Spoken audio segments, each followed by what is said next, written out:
Assalamualaikum warahmatullahi wabarakatuh. Kami mahasiswa dari Politeknik Kesehatan Makassar, jurusan Teknologi Laboratorium Medis, Prodi Sarjana Terapan dari kelompok 4. Video ini dibuat untuk menyelesaikan salah satu tugas dalam mata kuliah Anatomi Fisiologi.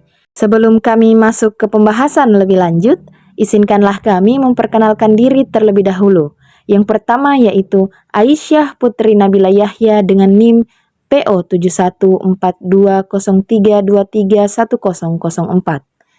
Yang kedua yaitu Ismiranti dengan NIM PO 714203231068.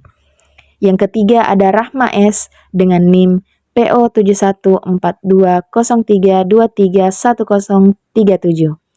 Yang keempat ada Mutiah Rahmadin dengan NIM PO 714203231074. Yang kelima ada Dea Maulia dengan NIM PO 714203231016.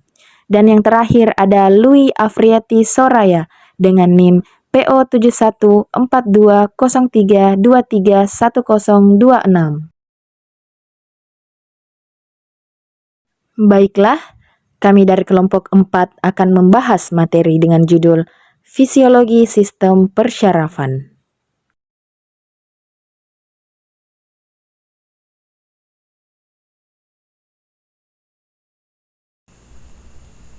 Organisasi dan sel saraf. Sistem saraf adalah serangkaian organ yang kompleks dan bersambungan serta terdiri terutama dari jaringan saraf. Dalam mekanisme sistem saraf, lingkungan internal dan stimulus eksternal dipantau dan diatur. Kemampuan khusus seperti iritabilitas atau sensitivitas terhadap stimulus dan konduktivitas atau kemampuan untuk mentransmisi suatu respon terhadap stimulasi diatur oleh sistem saraf dalam 3 cara utama. Pertama, input sensorik. Sistem saraf menerima sensasi atau stimulus melalui reseptor yang terletak di tubuh, baik eksternal atau reseptor somatik maupun internal atau reseptor visceral. Kedua, aktivitas integratif.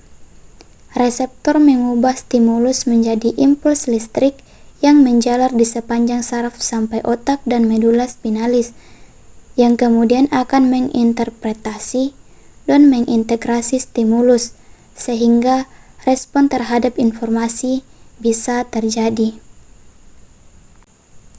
3. Output motorik. Input dari otak dan medula spinalis memperoleh respon yang sesuai dari otot dan kelenjar tubuh yang disebut sebagai efektor. Kemudian organisasi struktural sistem saraf. A. Sistem saraf pusat atau SSP. Sistem ini ialah sistem kompleks yang berperan dalam mengatur dan mengkoordinasikan seluruh aktivitas tubuh. Sistem ini memungkinkan untuk melakukan berbagai kegiatan seperti berjalan, menelan, bernapas, serta semua aktivitas mental, termasuk berpikir, belajar, dan mengingat.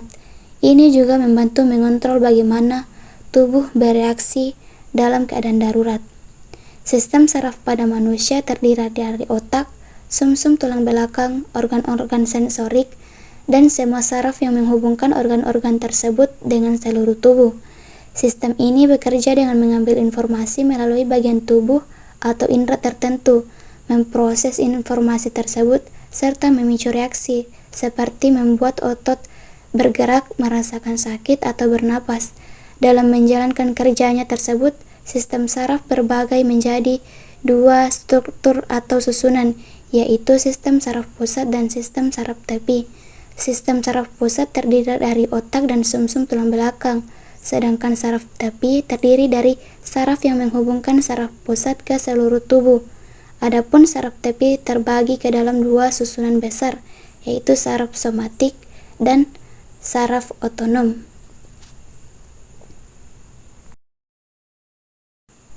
Bagian B. Sistem saraf perifer. Sistem saraf tepi atau saraf perifer adalah bagian dari sistem saraf manusia yang terdiri dari saraf-saraf yang bercabang keluar dari sistem saraf pusat. Sistem saraf tepi berfungsi untuk mengirimkan informasi dari otak dan sumsum tulang belakang ke seluruh organ tubuh. Berdasarkan cara kerjanya, sistem saraf tepi dapat dibedakan menjadi dua jenis, yaitu 1. Sistem saraf somatik, sistem yang bertugas menyampaikan informasi dari saraf motorik dan sensorik pada mata, telinga, kulit, dan otot menuju sistem saraf pusat dan membawa instruksi dari otak untuk menghasilkan satu respons. Sistem saraf ini mengontrol semua gerakan yang disadari.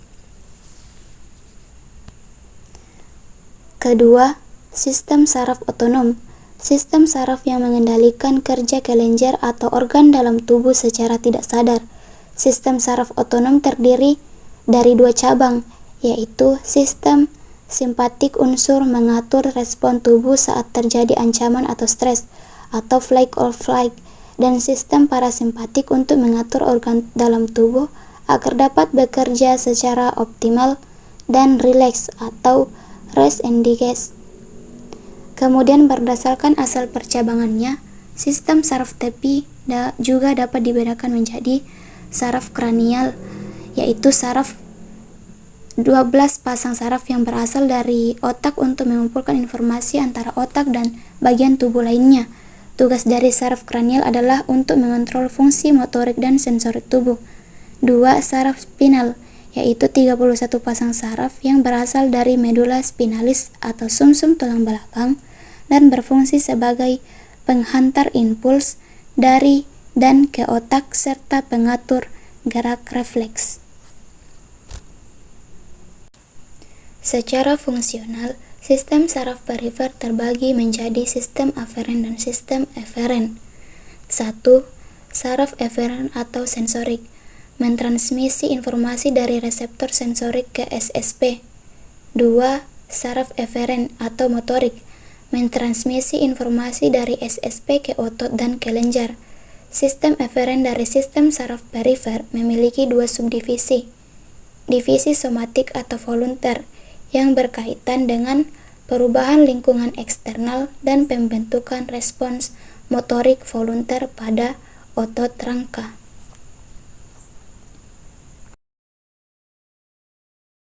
Selanjutnya, divisi otonom atau involunter, yang mengendalikan seluruh respon involunter pada otot polos, otot jantung dan kelenjar dengan cara mentransmisi impuls saraf melalui dua jalur. 1. Saraf simpatis berasal dari area toraks dan lumbal pada medula spinalis. Kedua, saraf parasimpatis yang berasal dari area otak dan sakral pada medula spinalis. 3. Sebagian besar organ internal di bawah kendali otonom memiliki inervasi simpatis dan parasimpatis. Sel-sel pada sistem saraf. Sel saraf atau neuron merupakan satuan kerja utama dari sistem saraf yang berfungsi untuk menghantarkan impuls listrik yang terbentuk akibat adanya suatu stimulus atau rangsang. Jutaan sel saraf ini membentuk suatu sistem saraf. Neuron biasanya dikelompokkan menjadi 3 jenis berdasarkan fungsinya. Neuron sensorik merespon rangsangan seperti sentuhan, suara, atau cahaya yang mempengaruhi sel-sel organ sensorik, dan mereka mengirim sinyal ke sumsum tulang belakang atau otak. Neuron motorik menerima sinyal dari otak dan sumsum tulang belakang untuk mengontrol segala sesuatu mulai dari kontraksi otot hingga sekresi kelenjar. Interneuron menghubungkan neuron ke neuron lain dalam wilayah otak atau sumsum tulang belakang yang sama. Ketika beberapa neuron terhubung bersama, mereka membentuk sirkuit saraf. Setiap neuron terdiri dari satu badan sel yang di dalamnya terdapat sitoplasma dan inti sel. Dari badan sel keluar 2 macam serabut saraf, yaitu dendrit dan akson. Dendrit berfungsi mengirimkan impuls ke badan sel saraf, sedangkan akson berfungsi mengirimkan impuls dari badan sel ke sel saraf yang lain atau ke jaringan lain. Apabila simpul dendrit mengalami kerusakan, maka seseorang tersebut akan mengalami kepikunan jika terjadi di otak. Jika terjadi di organ lain, maka akan mengalami mati rasa. Akson biasanya sangat panjang, sebaliknya dendrit pendek. Pada ujung akhir dari akson terdapat sinapsis yang merupakan celah antara ujung saraf di mana neurotransmitter dilepaskan untuk menghantar impuls ke saraf selanjutnya atau organ yang dituju. Setiap neuron hanya mempunyai satu akson dan minimal satu dendrit. Kedua serabut saraf ini berisi plasma sel. Pada bagian luar akson terdapat lapisan lemak disebut mielin yang dibentuk oleh sel Schwann yang menempel pada akson. Sel Schwann merupakan sel gila utama pada sistem saraf perifer yang berfungsi untuk membentuk selubung mielin. Fungsi mielin adalah melindungi akson dan memberi nutrisi. Bagian dari akson yang tidak terbungkus mielin disebut nodus Ranvier yang dapat mempercepat penghantaran impuls. Fungsi neuron diklasifikasikan secara fungsional berdasarkan arah transmisi impulsnya. Neuron sensorik atau aferen menghantarkan impuls listrik dari reseptor pada kulit, organ indera atau suatu organ internal ke SSP. Neuron motorik menyampaikan impuls dari SSP ke efektor. Interneuron atau neuron yang berhubungan ditemukan seluruhnya dalam SSP. Neuron ini menghubungkan neuron sensorik dan motorik atau menyampaikan informasi ke interneuron lain. A. Nukleus. Nukleus adalah kumpulan badan sel neuron yang terletak dalam SSP atau sistem saraf pusat. B. Ganglion. Ganglion adalah kumpulan badan sel neuron yang terletak di bagian luar SSP dalam saraf perifer. C. Saraf. Saraf adalah kumpulan prosesus sel saraf atau serabut yang terletak di luar SSP. D. Saraf gabungan. Sebagian besar saraf perifer adalah saraf gabungan. Saraf ini mengandung serabut refen dan eferen yang termielinisasi dan yang tidak termielinisasi. E. Traktus. Traktus adalah kumpulan serabut saraf dalam otak atau medula spinalis yang memiliki origo dan tujuan yang sama. F. Komisura. Komisura adalah pita serabut saraf yang menghubungkan sisi-sisi yang berlawanan pada otak atau medula spinalis. Selanjutnya adalah sistem saraf pusat dan sistem saraf perifer. Bagian A. Otak. 1. Perkembangan otak. Otak manusia mencapai 2% dari keseluruhan berat tubuh, mengkonsumsi 25% oksigen, dan menerima 1,5% curah jantung. Bagian kranial pada tabung saraf membentuk 3 pembesaran atau vesikel yang berdiferensiasi untuk membentuk otak, yaitu otak depan, otak tengah, dan otak belakang. Otak depan atau biasa disebut prosencephalon atau forebrain terbagi lagi menjadi 2 subdivisi, yaitu telencephalon dan diencephalon. A. Telencephalon. Telencephalon ini merupakan awal hemisfer cerebral atau cerebrum dan basal ganglia serta corpus striatum atau substansi abu-abu pada cerebrum.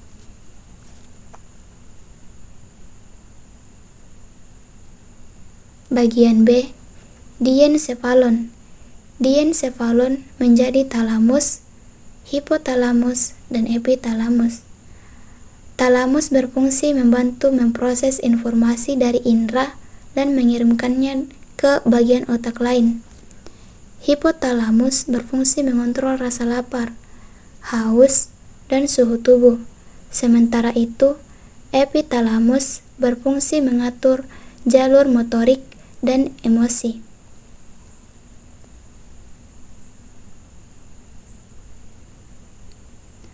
Bagian otak tengah pada gambar yaitu C. Mesencephalon atau midbrain.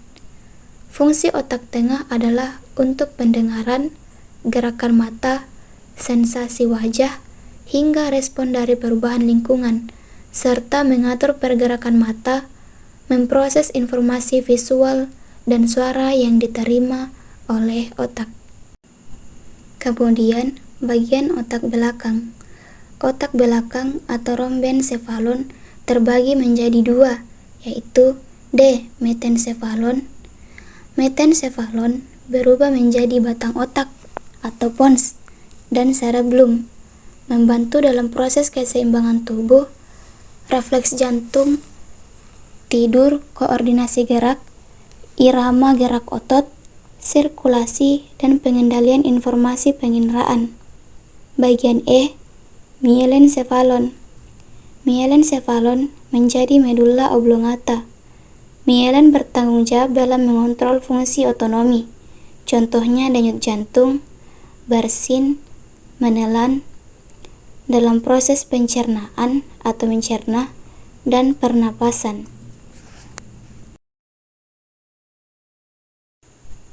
Dua, yaitu lapisan pelindung. Otak terdiri dari rangka tulang bagian luar dan 3 lapisan jaringan ikat yang disebut meninges. Lapisan meningal terdiri dari pia mater, lapisan arachnoid, dan dura mater. Bagian A yaitu pia mater. Pia mater adalah lapisan terdalam yang halus dan tipis, serta melekat erat pada otak. Bagian B, lapisan arachnoid. Lapisan arachnoid terletak di bagian eksternal pia mater dan mengandung sedikit pembuluh darah. Runga arachnoid memisahkan lapisan arachnoid dari pia mater dan mengandung cairan cerebrospinalis, pembuluh darah serta jaringan penghubung serta selaput yang mempertahankan posisi arachnoid terhadap pia mater di bawahnya. Bagian C, dura mater. Lapisan terluar adalah lapisan yang tebal dan terdiri dari 2 lapisan. Lapisan ini biasanya terus bersambungan, tetapi terputus pada beberapa sisi spesifik. Lapisan periosteal luar pada dura mater melekat di permukaan dalam kranium dan berperan sebagai periosteum dalam pada tulang otak. Selanjutnya, area fungsional pada korteks cerebri terdiri atas yang pertama, area motorik primer pada korteks. Area primer ini terdapat dalam gyrus presentral, di mana neuron mengendalikan kontraksi volunteer otot rangka. Area pramotorik korteks terletak tepat di sisi anterior gyrus presentral. Neuron berfungsi mengendalikan aktivitas motorik yang terlatih dan berulang seperti mengetik. Area Broca terletak di sisi anterior area premotorik pada tepi bawahnya. Yang kedua, area sensorik cortex yang terdiri atas area sensorik primer, area visual primer, area auditory primer, area olfaktori primer, dan area pengecap primer atau gustatory. Yang ketiga, area asosiasi traktus cerebral yang terdiri atas area asosiasi frontal, area asosiasi somatik, area asosiasi visual, dan area wicara Wernicke. Yang keempat, ganglia basal. Ganglia basal adalah kepulauan substansi abu-abu yang terletak jauh di dalam substansi putih cerebrum. Selanjutnya, medulla spinalis berfungsi untuk mengendalikan berbagai aktivitas refleks dalam tubuh. Bagian ini bertugas untuk mentransmisi impuls ke dan dari otak melalui traktus ascendens dan descendens. Adapun struktur umum medulla spinalis yaitu berbentuk silinder berongga dan agak pipi, di mana diameter medulla spinalis bervariasi. Dengan diameter struktur biasanya sekitar ukuran jari kelingking dengan panjang rata-rata 42 cm. Dalam medulla spinalis ada 2 pembesaran, yaitu pembesaran lumbal dan serviks yang menandai sisi keluar saraf spinal besar yang mensuplai lengan dan tungkai. Ada 31 pasang saraf spinal keluar dari area urutan korda melalui foramina intervertebral. Adapun struktur internal medula spinalis yaitu terdiri dari sebuah inti substansi abu-abu yang diselubungi substansi putih, di mana kanal sentral berukuran kecil dikelilingi oleh substansi abu-abu yang bentuknya seperti huruf H. Batang atas dan bawah huruf H disebut tanduk atau kolumna dan mengandung badan sel, dendrit asosiasi, dan neuron eferen serta akson tidak termielinisasi. Ada 3 kolumna atau tanduk pada struktur internal medula spinalis, yaitu tanduk dorsal yang merupakan batang vertikal atas substansi abu-abu, tanduk ventral yang merupakan batang vertikal bawah, tanduk lateral yang merupakan protrusi di antara tanduk posterior dan anterior pada area toraks dan lumbal sistem saraf perifer. Komisura abu-abu menghubungkan substansi abu-abu di sisi kiri dan kanan medula spinalis.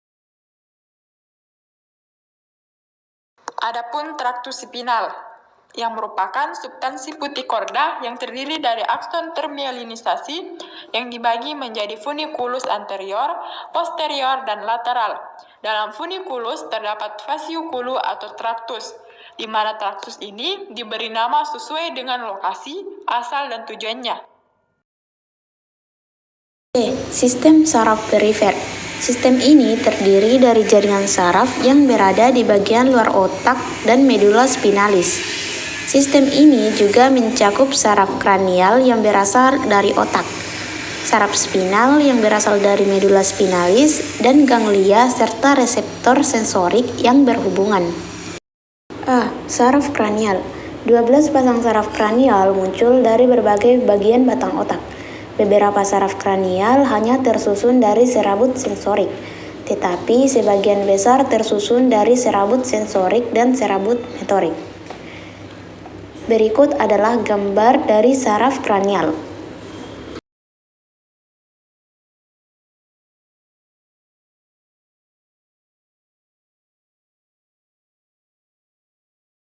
Satu, saraf olfaktorius. Saraf olfaktorius merupakan saraf sensorik. Saraf ini berasal dari epitelium olfaktori mukosa nasal. Berkat serabut sensorik mengarah ke bulbus olfaktori dan menjalar melalui traktus olfaktori sampai ke ujung lobus temporal atau gyrus olfaktori, tempat persepsi indera penciuman berada. 2. Saraf optik merupakan saraf sensorik. Impuls dari batang dan kerucut retina dibawa ke badan sel akson yang membentuk saraf optik. Setiap saraf optik keluar dari bola mata pada bintik buta dan masuk ke rongga kranial melalui foramen optik. Seluruh serabut memanjang saat traktus optik bersinapsis pada sisi lateral nuklei genikulasi talamus dan menonjol penglihatan ke atas sampai ke area visual lobus occipital untuk persepsi indera penglihatan. 3. Saraf okulomotorius merupakan saraf gabungan, tetapi sebagian besar terdiri dari saraf motorik. Neuron motorik berasal dari otak tengah dan membawa impuls ke seluruh otot bola mata, kecuali otot oblik superior dan rectus lateral, ke otot yang membuka kelopak mata dan ke otot polos tertentu pada mata. Serabut sensorik membawa informasi indera otot atau kesadaran perioperatif dari otot mata yang terinervasi ke otak. 4. Saraf traklear. Saraf ini adalah saraf gabungan, tetapi sebagian besar terdiri dari saraf motorik dan merupakan saraf terkecil dalam saraf kranial. Neuron motorik berasal dari langit-langit otak tengah dan membawa impuls ke otot oblik superior bola mata. Serabut sensorik dari spindel otot menyampaikan informasi indera otot dari otot oblik superior ke otak. 5. Saraf trigeminal. Saraf kranial terbesar merupakan saraf gabungan, tetapi sebagian besar terdiri dari saraf sensorik.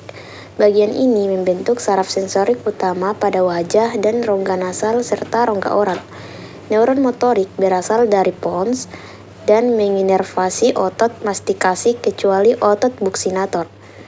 Badan sel neuron sensorik terletak dalam ganglia trigeminal. Serabut ini bercabang ke arah distal menjadi 3 divisi, yaitu yang pertama, cabang optalmik membawa informasi dari kelopak mata, bola mata, ke kelenjar air mata, sisi hidung, rongga nasal, dan kulit dahi serta kepala. Yang kedua, cabang maksilar membawa informasi dari kulit wajah, rongga oral, dan palatum. Yang ketiga, cabang mandibula membawa informasi dari gigi bawah, gusi, bibir, kulit rahan, dan area temporal kulit kepala. Saraf abdusen merupakan saraf gabungan, tetapi sebagian besar terdiri dari saraf motorik. Neuron motorik berasal dari sebuah nukleus pada pons yang menginervasi otot rectus lateral mata. Serabut sensorik membawa pesan proprioseptif dari otot rectus lateral ke pons. 7. Saraf fasial merupakan saraf gabungan. Neuron motorik terletak dalam nuklei pons. Neuron ini menginervasi otot ekspresi wajah, termasuk kelenjar air mata dan kelenjar saliva. Neuron sensorik membawa informasi dari reseptor pengecap pada 2/3 bagian anterior lidah. 8. Saraf vestibulokoklearis hanya terdiri dari saraf sensorik dan memiliki 2 divisi. Cabang koklear atau auditory menyampaikan informasi dari reseptor untuk indera pendengaran ke dalam organ korti telinga dalam ke nuklei koklear pada medula, ke kolikuli inferior, ke bagian medial nuklei genikulasi pada talamus, dan kemudian ke area auditory pada lobus temporal. Cabang vestibular membawa informasi yang berkaitan dengan equilibrium dan orientasi kepala terhadap ruang yang diterima dari reseptor sensorik pada telinga dalam. 9. Saraf glosofaringeal merupakan saraf gabungan.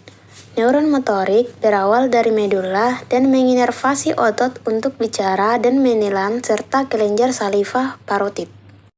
Neuron sensorik membawa informasi yang berkaitan dengan rasa dari sepertiga bagian posterior lidah dan sensasi umum dari faring dan laring. Neuron ini juga membawa informasi mengenai tekanan darah dari reseptor sensorik dalam pembuluh darah tertentu. 10.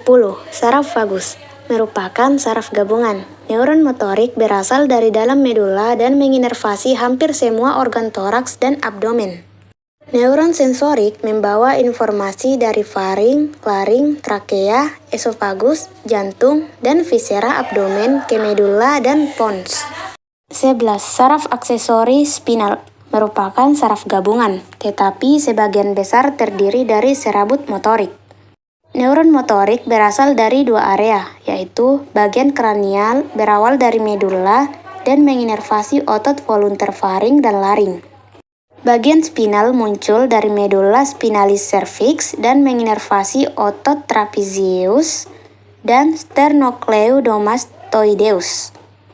Neuron sensorik membawa informasi dari otot yang sama yang terinervasi oleh saraf motorik, misalnya otot laring, faring, dan trapezius. Yang ke-12 yaitu saraf hipoglosal, termasuk saraf gabungan, tetapi sebagian besar terdiri dari saraf motorik. Neuron motorik berawal dari medula dan mensuplai otot lidah. Neuron sensorik membawa informasi dari spindel otot di lidah. B. Saraf spinal. 31 pasang saraf spinal berawal dari korda melalui radix dorsal posterior dan ventral anterior. Pada bagian distal radix dorsal ganglion, 2 radix bergabung membentuk 1 saraf spinal. Semua saraf tersebut adalah saraf gabungan motorik dan sensorik, membawa informasi ke korda melalui neuron aferen dan meninggalkan korda melalui neuron eferen.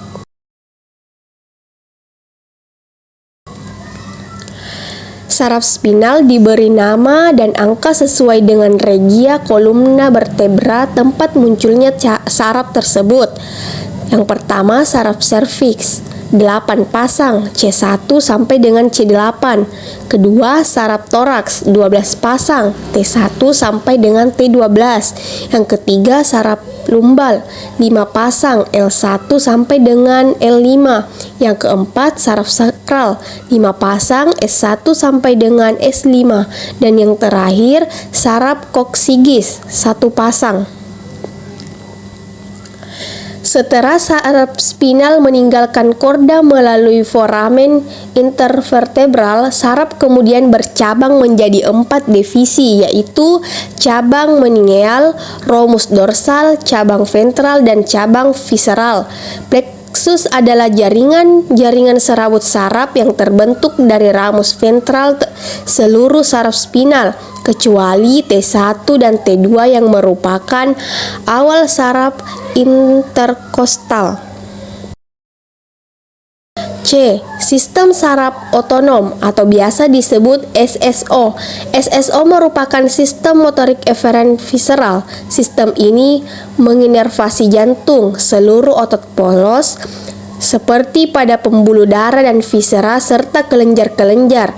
SSO tidak memiliki input volunteer. Walaupun demikian, sistem ini dikendalikan oleh pusat dalam hipotalamus, medula dan korteks cerebral serta pusat tambahan pada formasi retikular batang otak. Serabut eferen sensorik viscera menyampaikan sensasi nyeri atau rasa kenyang dan pesan-pesan yang berkaitan dengan frekuensi jantung, tekanan darah dan pernapasan yang dibawa ke SPP di sepanjang jalur yang sama dengan jalur serabut saraf motorik visceral pada SSO. Divisi SSO memiliki 2 divisi, yaitu divisi simpatis dan divisi parasimpatis. 1. Divisi simpatis atau toracolumbal memiliki 1 neuron preganglionik pendek dan 1 neuron pastaganglionik panjang. Badan sel neuron preganglionik terletak pada tanduk lateral substansi abu-abu dalam segmen toraks dan lumbal bagian atas medula spinalis.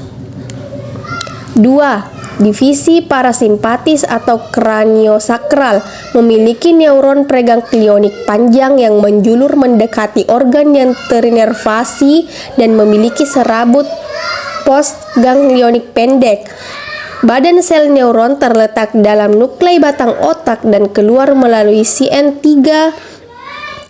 7, 9, 10, dan saraf 11. Juga dalam substansi abu-abu lateral pada segmen sakral kedua, ketiga, dan keempat medula spinalis dan keluar melalui radix ventral.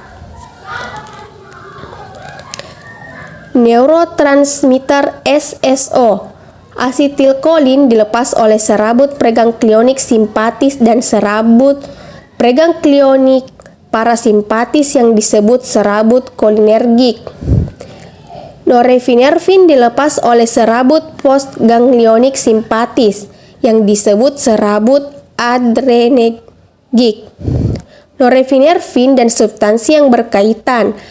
Epinefrin juga dilepas oleh medula adrenal. Kami dari kelompok 4 mengucapkan banyak terima kasih atas perhatiannya. Semoga apa yang kami sampaikan dapat bermanfaat bagi kita semua. Wabillahi taufiq wal hidayah. Wassalamualaikum warahmatullahi wabarakatuh.